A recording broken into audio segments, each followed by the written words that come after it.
الحمدللہ الحمدللہ وحدہ لا شریک لہ والصلاة والسلام علی من لا نبی بعد اما بعد فاعوذ باللہ من الشیطان الرجیم بسم اللہ الرحمن الرحیم والسابقون الاولون من المہاجرین والانصار والذین اتبعوهم بإحسان رضی اللہ عنہم ورضوا عنہ اللہم صلی علی محمد وعلی آل محمد کما صلیت علی ابراہیم وعلی آل ابراہیم انک حمید مجید اللہم بارک علی محمد وعلی آل محمد کما بارکت علی ابراہیم وعلی آل ابراہیم انک حمید مجید۔ اہل سنت والجماعت احناف دیوبند کا عقیدہ ہے نبی معصوم ہے، صحابی محفوظ ہے، مجتہد ماجور ہے۔ اہل سنت والجماعت احناف دیوبند کا عقیدہ ہے صحابہ کرام رضی اللہ عنہم اجمعین میں سے ہر صحابی مومن ہے، عادل ہے، حجت ہے، معیار حق ہے، تنقید سے بالا تر ہے، محفوظ ہے۔ اور جب تمام صحابہ کرام رضی اللہ عنہم اجمعین کسی مسئلے پر جمع ہو جائیں تو وہ نبوت کی طرح معصوم ہیں۔ وہ لوگ جو صحابہ کرام رضی اللہ عنہم اجمعین کو محفوظ نہیں مانتے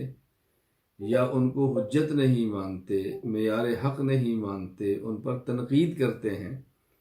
ان کے کچھ اعتراضات ہیں جن کے جوابات دیے جا رہے تھے۔ ان میں سے ایک اعتراض یہ ہے کہ حضرت صدیق اکبر رضی اللہ تعالیٰ عنہ جب خلیفہ الرسول صلی اللہ علیہ وسلم بنے، صدیق اکبر رضی اللہ تعالیٰ عنہ کے پاس حضرت فاطمہ الزہرا رضی اللہ تعالیٰ عنہ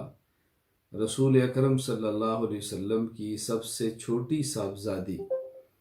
نبی کریم صلی اللہ علیہ وسلم کی لخت جگر حضرت علی رضی اللہ عنہ کی زوجہ محترمہ، حسنین کریمین کی والدہ محترمہ رضی اللہ عنہما آئیں اور انہوں نے صدیق اکبر رضی اللہ تعالیٰ عنہ سے اپنے اس باغ کا مطالبہ کیا جو رسول اللہ صلی اللہ علیہ وسلم کا تھا اور آپ وراثت میں چھوڑ کر دے گئے تھے، جسے باغ فدق کہتے ہیں۔ تو صدیق اکبر رضی اللہ تعالیٰ عنہ نے وہ باغ فدق ان کو نہ دیا۔ حضرت فاطمہ رضی اللہ تعالیٰ عنہ ناراض ہو گئیں اور آخری عمر تک صدیق اکبر رضی اللہ تعالیٰ عنہ سے ناراض ہی رہیں اور اسی طرح دنیا سے چلی گئی۔ تو وہ آپ کہتے ہیں تنقید سے بالا تر ہیں، حجت ہیں، معیار حق ہیں۔ ادھر تو معاملہ ہے کہ صدیق اکبر جیسا شخص جس کو آپ رسول اللہ صلی اللہ علیہ وسلم کے بعد امت کا سب سے افضل ترین فرد مانتے ہو، حضرت زہرا کا حق نہیں دے رہا۔ یہ یاد رکھ لیں کہ باغ فدق، یہ فدق ایک گاؤں ہے جو مدینہ منورہ سے شمالی جانب تقریباً 3 منزل یعنی 107 کلومیٹر کے پر واقع ہے، جس میں کھجور کے باغات وغیرہ بھی ہیں۔ تو اس کا مطالبہ کیا گیا تھا، جبکہ اہل سنت والجماعت احناف دیوبند کا موقف یہ ہے، جس کا خلاصہ ذہن نشین فرما لیں کہ حضرت صدیق اکبر رضی اللہ تعالیٰ عنہ کے پاس حضرت فاطمہ الزہرا آئیں اور انہوں نے صدیق اکبر رضی اللہ تعالیٰ عنہ سے باغ فدق کا مطالبہ کیا، اور صدیق اکبر رضی اللہ تعالیٰ عنہ نے پھر ان کو کیا فرمایا، فاطمہ الزہرا نے کیا فرمایا، وہ خوش تھی۔ یہ جوابات میں بالترتیب عرض کروں گا۔ صدیق اکبر رضی اللہ تعالیٰ عنہ کے پاس جو زہرا آئیں اور مطالبہ کیا، اب یہ حدیث پاک صرف ایک جگہ پر نہیں بلکہ مختلف کتب میں 36 مقامات پر یہ روایت موجود ہے، اور جس کی تفصیل آپ ذہن نشین فرما لیں۔ نمبر 1 صحیح بخاری، اس میں 5 مرتبہ موجود ہے۔ صحیح مسلم، اس میں 2 مرتبہ یہ حدیث پاک موجود ہے۔ جامع ترمذی میں یہ روایت 2 مرتبہ موجود ہے۔ سنن نسائی میں روایت 1 مرتبہ موجود ہے۔ سنن ابی داؤد یہ روایت 4 مرتبہ موجود ہے۔ مشکل الاثار للطحاوی، اس میں یہ روایت 1 مرتبہ موجود ہے۔ سنن کبریٰ للبیہقی میں یہ روایت 6 مرتبہ موجود ہے۔ مسند ابی عوانہ میں یہ روایت 3 مرتبہ موجود ہے، اور المنتقى لابن جارود میں یہ روایت 1 مرتبہ موجود ہے۔ مسند الامام احمد بن حنبل میں یہ روایت 5 مرتبہ موجود ہے۔ فتوح البلدان للبلازری میں یہ روایت 1 مرتبہ موجود ہے۔ تاریخ الامم والملوک لابن جریر میں یہ روایت 1 مرتبہ موجود ہے۔ تو 36 مقامات پر یہ روایت مختلف کتب میں موجود ہے۔ ان 36 مقامات میں سے 11 روایات وہ ہیں جن کی سند میں ابن شہاب زہری رحمہ اللہ نہیں، اور 25 روایات وہ ہیں جن کی سند میں امام زہری موجود ہیں۔ پھر 9 روایات وہ ہیں جن میں یہ روایتیں غضبت، حضرت فاطمہ الزہرا غصے ہو گئی، لم تتکلم، صدیق اکبر سے وفات تک انہیں بات ہی نہیں کی، آپ ان سے ناراض ہو گئیں۔ یہ 16 روایات میں 9 روایات میں یہ الفاظ موجود نہیں ہیں، اور یہ الفاظ 16 روایات میں موجود ہیں۔ لیکن ان 16 مقامات میں جہاں بھی الفاظ موجود ہیں وہ قالا کے بعد ہے، یعنی ابن شہاب زہری کہتے ہیں فاطمہ الزہرا ناراض ہو گئی، ابن شہاب زہری کہتے ہیں کہ فاطمہ الزہرا نے صدیق اکبر سے مرض الوفات تک بات نہ کی، تو یہ حضرت زہرا کی حضرت امی عائشہ کے قول نہیں ہے کہ امی عائشہ نے یوں فرمایا۔ خلاصہ یہ ہے کہ یہ جو صحیح بخاری میں روایت موجود ہے ام المومن امی عائشہ رضی اللہ تعالی عنہ سے کہ فاطمہ الزہرا نے صدیق اکبر رضی اللہ تعالی عنہ سے باغ فتح کا مطالبہ کیا تھا اور آپ نے نہیں دیا تھا تو حضرت زہرا ناراض ہو گئی تھی، یہ جو لفظ ہے کہ ناراض ہو گئی تھی، غصے ہو گئی تھی، آخری وقت تک بات نہیں کی تھی، سوال ہے کہ یہ روایات کہاں پر ہے؟ تو میں نے یہ بتایا کہ یہ روایت اس قسم کی مطالبہ کرنے والی اور صدیق اکبر کے باغ فتح نہ دینے والی 36 مقامات پر موجود ہے۔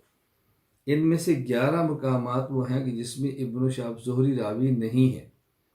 اور 25 روایات وہ ہیں کہ جن کی سند میں ابن شہاب زہری راوی ہے، اور وہاں 9 مقامات میں الفاظ موجود نہیں، اور 16 مقامات پہ 16 روایات میں الفاظ موجود ہیں، لیکن جہاں موجود ہے وہاں قالا کے بعد ہے۔ حضرت فاطمہ الزہرا کا مقولہ نہیں ہے کہ انہوں نے کہا حضرت زہرا ناراض تھا، حضرت امی عائشہ کا یہ جملہ نہیں کہ انہوں نے فرمایا کہ عائشہ ناراض ہو گئی، انہوں نے فرمایا کہ بات نہیں کی، نہیں، یہ ابن شہاب زہری کا جملہ ہے کہ انہوں نے یہ فرمایا، اور یہ ابن شہاب زہری رحمہ اللہ نے فرمایا، یہ ابن شہاب زہری کا ادراج ہے۔ ادراج کا معنی کیا ہوتا ہے؟ ما ادرج فی الحدیث من کلام بعض الروات فیظن انہ من الحدیث، یعنی روایت میں اصل صحابی سے کوئی جملہ منقول نہ ہو بلکہ بعد اور راوی کو جملہ اپنی طرف سے کہہ دے، اور حدیث پڑھنے والے کو یوں سمجھ آئے کہ یہ حدیث کے الفاظ ہیں، حالانکہ وہ حدیث کے الفاظ نہیں بلکہ وہ راوی کے اپنے الفاظ ہوتے ہیں۔ اور امام ابن شہاب زہری رحمۃ اللہ علیہ کے بعض مرتبہ ادراج فرما دیتے ہیں۔ امام ابو بکر محمد بن مسلم بن عبید اللہ ابن شہاب زہری رحمہ اللہ کی وفات 123 ہجری میں، یہ بعض مرتبہ ادراج فرما دیتے ہیں، اپنی طرف سے کوئی جملے فرما دیتے ہیں۔ ان کے بارے میں امام حافظ محمد بن عبد الرحمن سخاوی شافعی رحمہ اللہ فرماتے ہیں فتح المغیث شرح الفیۃ الحدیث وَقَذَا كَانَ الزُّهْرِيُّ يُفَسِّرُ الْأَحَادِيثَ كَثِيرًا وَرُبَّمَا أَسْقَطَ أَدَاةَ التفسیر۔ ابن شہاب زہری ایک حدیث کی تفسیر میں اپنی طرف سے کوئی جملہ فرماتے ہیں اور اس میں جملہ تفسیریہ، لفظ جو ہے تفسیریہ وہ گرا دیتے ہیں، یعنی نہیں کہتے، ایسا لفظ نہیں کہتے کہ جس سے معلوم ہو کہ یہ وہ تفسیر فرما رہے ہیں، اور ایسا ہوتا ہے۔ خلاصہ کیا ہے کہ یہ جو الفاظ ہیں کہ ناراض ہو گئیں، غصے ہو گئیں، بولنا چھوڑ دیا،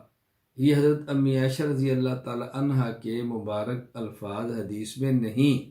بلکہ ابن شہاب زہری کا ادراج ہے، لہذا اب یہ تو نہیں کہہ سکتے کہ حدیث کے اندر آتا ہے کہ وہ ناراض ہو گئی تھی۔ اور دوسرا جو آپ یہ سماعت فرمائیں کہ یہ جو روایات میں الفاظ موجود بھی ہیں کہ جب صدیق اکبر رضی اللہ تعالی عنہ سے حضرت زہرا نے مطالبہ کیا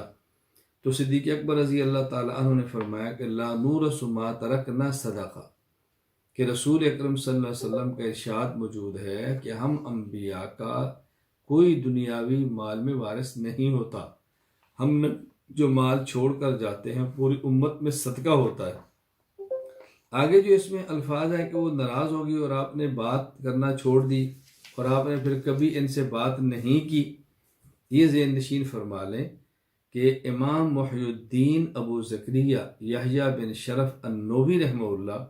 وفات 676 ہجری، یہ شرح مسلم میں فرماتے ہیں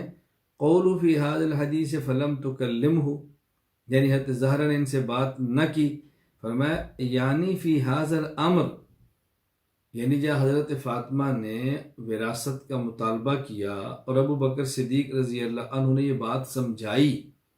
کہ دیکھیں حضور پاک صلی اللہ علیہ وسلم کی، آپ کے والد محترم کی حدیث اور آپ کا ارشاد موجود ہے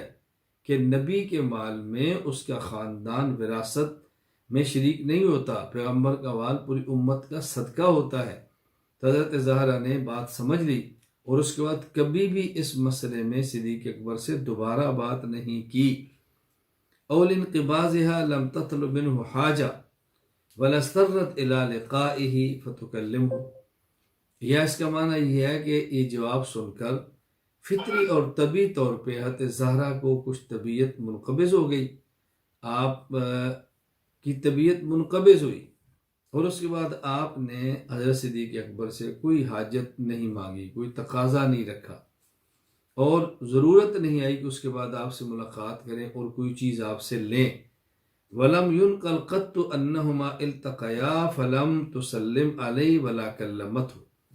اور یہ کسی روایت میں نہیں کہ حضرت فاطمہ اس کے بعد صدیق اکبر سے ملی ہوں، سلام نہ کیا ہو اور آپ سے بات نہ کی ہو، یہ کسی بھی روایت میں موجود نہیں ہے۔ ہاں طبیعت منقبض ہو گئی اور ان کو ایسی ضرورت ہی نہیں پیش آئی کبھی ان کے پاس جائیں اور کوئی چیز ان سے لیں۔ علامہ حافظ ابو الفضل شہاب الدین احمد بن علی بن حجر عسقلانی الشافعی رحمہ اللہ وفات 852 ہجری، فتح الباری شرح بخاری میں فرماتے ہیں فلم تکلم فی ذالک المال، وکذا نقل الترمذی رحمہ اللہ عن بعض مشائخہ معنی قولی فاطمہ رضی اللہ عنہما لابی بکر وعمر لا اکلمہما فی ھذا المیراث، حضرت زہرا نے بات نہ کی، اس کا معنی یہ ہے کہ میراث کے مسئلے پر میں اب دوبارہ بات نہیں کروں گی، تو وراثت کے مسئلے پر انہوں نے دوبارہ بات نہیں کی، وہ مطمئن ہو گئی تھی۔ اور تیسرا جو آپ حضرت زہرا حضرت علی کے بیٹے ہیں حسین، پھر ان کے بیٹے ہیں علی، ان کے بیٹے ہیں زید بن علی بن حسین بن علی، یعنی حضرت زہرا کے پڑ پوتے۔ البدایہ والنہایہ کے اندر ہے قال زید بن علی بن الحسین بن علی بن ابی طالب اما لو کنت مکان ابی بکر لحکمتہ بما حکم به ابو بکر رضی اللہ عنہ فی فدق، کہ فدق باغ میں جو فیصلہ ابو بکر صدیق نے کیا تھا اگر ان کی جگہ پر میں ہوتا تو میں بھی یہی فیصلہ کرتا، یعنی پیغمبر کا مال وراثت میں تقسیم نہیں ہوتا، میں بھی یہ فیصلہ کرتا۔ تو صدیق اکبر کا تو فیصلہ جو تھا وہ تھا، حضرت زہرا کے پڑپوتے امام زید فرماتے ہیں کہ میرا بھی یہ فیصلہ ہوتا، تو معلوم ہوتا صدیق اکبر رضی اللہ عنہ کا فیصلہ غلط نہیں تھا، آپ نے کوئی حق قصب نہیں فرمایا۔ جواب نمبر 5، حضرت سیدہ فاطمہ زہرا رضی اللہ تعالی، جواب نمبر 5، جواب نمبر 4، حضرت فاطمہ تو زہرا رضی اللہ تعالی عنہا کا اگر یہ حق ہوتا اور وراثت مالی ان کا حق ہوتا، باغ فدق ان کا شرن ہوتا، تو صدیق اکبر رضی اللہ تعالی عنہ کے بعد حضرت عمر، ان کے بعد حضرت عثمان، ان کے بعد حضرت علی خلیفہ بنے۔ تو جب حضرت علی رضی اللہ عنہ خلیفہ بنے تو وہ تو حضرت زہرا کے شوہر تھے، زہرا فوت ہو گئی، تو اب حضرت علی رضی اللہ تعالی عنہ حضرت زہرا کے مال کے وارث ہیں، تو حضرت علی رضی اللہ تعالی عنہ اس مال کو وراثت میں لے لیتے، خود لیتے، اپنی اولاد کو دے دیتے، ایسا نہیں ہوا۔ حضرت علی رضی اللہ تعالیٰ عنہ کا خلیفہ راشد بن جانے کے باوجود باغ فدق کو اپنے قبضے میں بطور وراثت کے نہ لینا، اپنی اولاد کو نہ دینا، اس بات کی دلیل ہے کہ حضرت علی رضی اللہ تعالیٰ عنہ کا بھی مذہب یہی تھا کہ پیغمبر کا مال وراثت میں، خاندان میں تقسیم نہیں ہوتا۔ جواب نمبر 5، سیدہ فاطمہ رضی اللہ تعالی عنہ جیسی خاتون جنت، عابدہ، زاہدہ، رسول اللہ صلی اللہ علیہ وسلم کی چہیتی بیٹی، حضرت علی رضی اللہ عنہ کی بیوی، حسنین کریمین رضی اللہ عنہما کی والدہ محترمہ، یہ کیسے ممکن ہے کہ دنیا کے ایک باغ کی خاطر قطع تعلق کر لیں اور رسول اکرم صلی اللہ علیہ وسلم کی وعید کے جو 3 دن سے زیادہ بات نہ کرے، اس کے ہونے کے باوجود وہ خلیفہ سے بولنا چھوڑ دیں؟ یہ حضرت زہرا رضی اللہ تعالیٰ عنہ کی عبادت، زہد، تقوی، صحابیت، اہل بیت کے شرف ہونے کے بھی خلاف۔ کم از کم اعتراض کرنے والا یہ سوچے کہ میں کس شخصیت کے بارے میں یہ بات کہہ رہا ہوں، کس کے بارے میں یہ باتیں کہہ رہا ہوں۔ جواب نمبر 6، حضرت فاطمہ الزہرا رضی اللہ تعالیٰ عنہا جب اس دنیا سے گئیں، ابو بکر صدیق رضی اللہ تعالیٰ عنہ سے راضی اور خوش تھی۔ اس پر چند شواہد نوٹ فرمائیں۔ نمبر 1، حضرت سیدنا صدیق اکبر رضی اللہ تعالیٰ عنہ کی آخری عمر میں حضرت زہرا سے ملاقات، ان کے گھر جانا، ان کی اجازت سے گھر میں داخل ہونا، ان سے گفتگو ہونا، زہرا کا ان سے رضامندی کا اظہار کرنا۔ سنن کبریٰ للبیہقی میں روایت موجود ہے، لما مرضت فاطمہ رضی اللہ عنہا اتاها ابو بکر الصدیق فاستأذن علیہا فقال علی رضی اللہ عنہ یا فاطمہ هذا ابو بکر یستاذن علیک فقالت اتحب ان آذن له قال نعم فأذنت له فدخل علیہا یترضاها وقال واللہ ما ترکت الدار والمال والاہل والعشیر الا لابتغاء مرضات اللہ ومرضات رسولی ومرضائکم اہل البیت ثم ترضاها حتی رضیت۔ صدیق اکبر رضی اللہ تعالیٰ عنہ حضرت زہرا کے گھر کے، حضرت علی نے کہا کہ زہرا ابو بکر آئے ہیں، وہ اجازت لینا چاہتے ہیں اندر آنے کے لیے۔ حضرت زہرا نے کہا کہ آ جائیں، تو آپ ناراض تو نہیں، آپ خوش ہیں؟ اور میں تو خوش ہوں۔ صدیق اکبر آئے، آپ نے سلام فرمایا، زہرا سے گفتگو کی، اور صدیق اکبر نے کہا دیکھو واللہ ما ترکت الدار والمال والاہل والعشیرہ، میں نے تو اپنا گھر، اپنا مال، اہل و عیال، خاندان سب کچھ چھوڑ دیا ہے اللہ کی رضا کے لیے، اللہ کے رسول کے لیے، اہل بیت آپ کی خوشیوں کے لیے۔ میں تو اتنا پیار کرتا ہوں۔ حضرت زہرا رضی اللہ تعالیٰ عنہ ہم سے راضی تھی، حتی رضیہ، صدیق اکبر گفتگو فرماتے رہے، حتی رضیت، وہ خوش ہو گئی اور خوش ہو کر دنیا سے گئی ہیں۔ یعنی صدیق اکبر رضی اللہ تعالیٰ عنہ کا ذہن یہ تھا، اگر حضرت زہرا رضی اللہ تعالیٰ عنہ کو طبعی طور پر انقباض بھی ہو، ملال بھی ہو، تو میں پھر بھی جا کر ان کو خوش کروں اور خوش کر کے دنیا سے بھیجا ہے۔ اور دوسری بات، حضرت اسماء بنت عمیس رضی اللہ تعالیٰ عنہ یہ ابو بکر صدیق رضی اللہ تعالیٰ عنہ کی زوجہ محترمہ ہے۔ حضرت صدیق اکبر رضی اللہ تعالیٰ عنہ نے اپنی اہلیہ کو حضرت زہرا کی خدمت کے لیے مقرر کیا ہوا تھا، یہ ان کی خدمت کیا کرتی تھی۔ حضرت فاطمہ جب بیمار رہیں تو ان کی خدمت میں رہیں، اور اتنی تیمارداری کی کہ حضرت فاطمہ رضی اللہ تعالی عنہا نے اپنا غسل دینے، کفنانے اور جنازہ تیاری کرنے کی وصیت فرمائی۔ السنن الکبریٰ للبیہقی کے اندر ہے، عن عون بن محمد الحاشمی عن امہ عن اسماء بنت عمیس ان فاطمہ بنت رسول اللہ صلی اللہ علیہ وسلم اوصت ان یغسلها زوجها علی بن ابی طالب عنہ فغسلها هو واسماء بنت عمیس۔ حضرت زہرا نے وصیت کی علی ان کو غسل دیں۔ اللہ اکبر۔ تو حضرت علی اور اسماء بنت عمیس یہ دونوں حضرت زہرا رضی اللہ تعالی عنہ کے غسل میں شریک ہے۔ یہ بات نشین فرما لیں، غسل کا معنی یہ نہیں ہے کہ حضرت زہرا اور حضرت علی اور اسماء بنت عمیس ابو بکر صدیق کی بیوی یہ دونوں مل کر غسل دے رہے ہیں۔ مطلب یہ ہے کہ حضرت اسماء حضرت زہرا کے بدن کو صاف کر رہی ہیں، اور علی المرتضیٰ رضی اللہ تعالیٰ عنہ پانی اور دیگر ضرورت کی چیزیں اور کفن باہر سے مہیا فرما رہے ہیں۔ یہ معنی ہے غسل میں شریک ہونے کا۔ نمبر 3، حضرت فاطمہ رضی اللہ تعالی عنہ کا جنازہ کس نے پڑھایا؟ جہاں الاکمال میں عباس رضی اللہ تعالی عنہ سے مروی ہے صلی علیہ العباس، اور جہاں طبقات ابن سعد، جہاں مسلم شریف میں یہ روایت حضرت علی کے بارے میں صلی علیہ علی، وہیں روایت طبقات ابن سعد میں ابو بکر صدیق رضی اللہ تعالی عنہ کے بارے میں بھی یہ روایت موجود ہے کہ صلی علیہ ابو بکر رضی اللہ تعالی عنہ، اور یہ طبقات ابن سعد میں 2 روایتیں آئی ہیں کہ صدیق اکبر رضی اللہ تعالیٰ عنہ جنازہ پڑھا، ایک حضرت ابراہیم سے اور ایک شعبی سے۔ تو یہ بات سمجھیں، حضرت صدیق اکبر کا حضرت فاطمہ الزہرا کی خدمت میں جانا اور دنیا سے تشریف لے جانے سے قبل ان کو راضی کرنا، یہ دلیل ہے وہ راضی تھی۔ وہ راضی ہیں، آپ کیوں ناراض ہیں؟ وہ خوش ہیں، تمہیں کیا تکلیف ہے؟ نمبر 2، صدیق اکبر کی بیوی اسماء بنت امیس کا آخری عمر میں تیمارداری میں لگے رہنا، یہ دلیل ہے ان کی آپس کی محبت اور تعلق اچھے ہونے کی۔ پھر صدیق اکبر کا علی کے ہوتے ہوئے زہرا کا جنازہ پڑھانا، یہ دلیل ان کے تعلقات کے خوشگوار ہونے کی۔